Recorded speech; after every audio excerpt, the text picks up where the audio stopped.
बूढ़े भक्त और भगवान की अनोखी कहानी।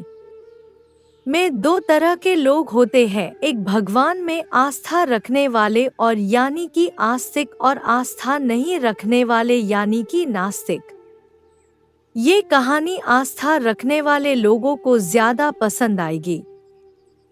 हो सकता है इस कहानी को पढ़ने के बाद उनकी आस्था और ज्यादा पक्की हो जाए। एक आदमी जो जीवन भर राम नाम जपता रहा, अब वो बूढ़ा हो गया था। बूढ़ा ही नहीं हुआ था बल्कि इतना कमजोर हो चुका था कि अपनी जगह से बिना किसी सहारे के उठ भी नहीं पाता था। ऐसी स्थिति में भी उसने कभी राम नाम को अपने से अलग नहीं होने दिया। वो पूरा दिन मन में राम नाम लेता रहता। राम नाम की वजह से उसे अपनी तकलीफों को सहन करने की शक्ति मिलती। बूढ़े हो चुके इस आदमी को दो बेटे थे जो उसे नित्य कर्म करने में मदद करते। शुरू में वो बिना कहे ही खुद अपने बूढ़े बाप की सहायता कर दिया करते, फिर धीरे धीरे जब बाप खुद बुलाता तब आते, लेकिन जैसे जैसे वक्त बीतता गया तो वो 2-3 बार पुकारने के बाद भी मुश्किल से आते और कभी कभी रात को ना भी आते। अब हालत ऐसी हो चली थी कि अक्सर बूढ़ा बिस्तर गंदा कर दिया करता और जब तक उसके बेटों से सहायता ना मिलती ऐसे ही गंदे बिस्तर में पड़ा रहता। बुढ़ापा बढ़ता जा रहा था, उसकी नजरें कमजोर हो चुकी थी। इतनी बदहाली में भी उस आदमी ने राम नाम का साथ नहीं छोड़ा था। एक बार बूढ़े को नित्यक्रम करना था। उसने आवाज लगाई और अगले ही पल किसी ने उसका हाथ बड़ी कोमलता से पकड़ा और उसे नित्यक्रम करवाकर उसके बिस्तर पर लिटा दिया। यह अब रोजाना होने लगा। जब भी बूढ़ा आवाज देता अगले ही पल उसकी मदद करने के लिए कोई आता और उसे उसके सारे काम करा कर वहां से चला जाता।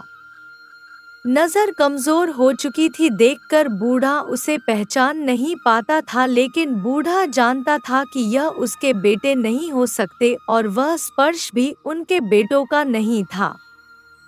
एक दिन जब बूढ़े आदमी ने अपने नित्य क्रिया करने के लिए अपने बेटों से मदद मांगी तब अगले ही पल उसे फिर से वही मुलायम वाला स्पर्श महसूस हुआ।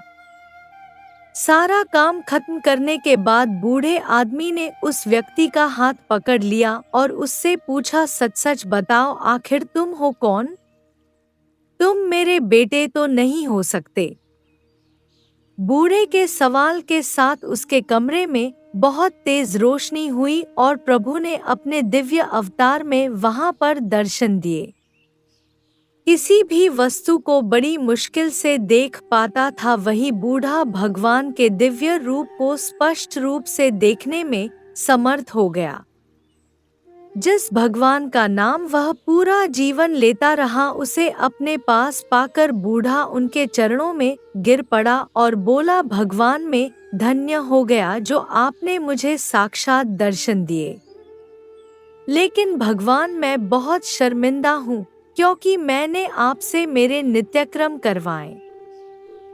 भगवान ने कहा, मेरे लिए सारे काम एक जैसे हैं। अगर वह काम मुझे अपने भक्तों के लिए करना पड़े तो मुझे सभी कामों में खुशी मिलती है। बूढ़े ने हाथ जोड़ते हुए भगवान से कहा, लेकिन भगवान आप यह सब करने के बजाय मुझे मुक्त ही क्यों नहीं कर देते? क्या आपके दर्शन मात्र से मेरी मुक्ति संभव नहीं है? यह सब प्रारब्ध की वजह से है। तुम्हारा प्रारब्ध बहुत कठिन है। अगर मंद होता तो मेरे दर्शन मात्र से तुम मुक्त हो जाते। मैं चाहूं तो तुम्हें अभी मुक्त कर सकता हूँ, लेकिन फिर अगले जन्म में तुम्हें प्रारब्ध को भोगने के लिए आना पड़ेगा, इसलिए मैं तुम्हें खुद तुम्हारा प्रारब्ध काटकर मुक्त करवाने के लिए सहायता कर रहा हूँ। भगवान ने कहा। इतना बोलकर भगवान वहां से अंतर्धान हो गए। कुछ महीने और काफी तकलीफ भोगने के बाद आखिरकार उस बूढ़े आदमी को मुक्ति मिली। Subscribe my YouTube channel story with Bindu. Comment, like, share, subscribe करना ना भूलें। नमस्ते दोस्तों। Thank you so much.